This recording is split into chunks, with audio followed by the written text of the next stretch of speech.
Əziz xanımlar, mən sizə bir vacib şey demək istəyirəm.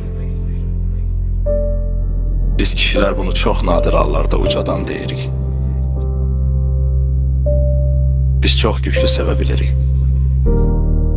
Həqiqətən güclü, dərindən sadiq sonuna qədər.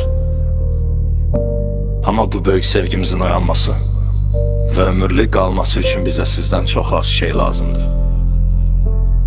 Bizə sizin sevginiz və hörmətiniz lazımdır.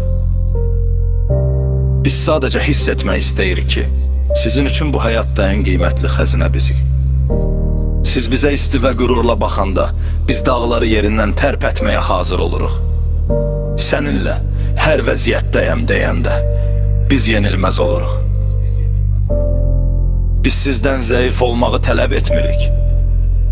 Biz sizdən bizə inanmağı xahiş edirik. Çünki öz qadını üçün ən qiymətli xəzinə olduğunu hiss edən kişi tamam başqa cür yaşamağa başlayır. O hər gün daha yaxşı olur.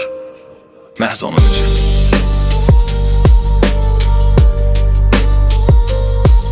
Beləliklə, xahiş edirəm. Sadəcə sevin bizi. Sadəcə hörmət edin bizə. Və bizə hiss etdirin ki, sizin üçün biz həyatınızdakı ən qiymətli xəzinəyik.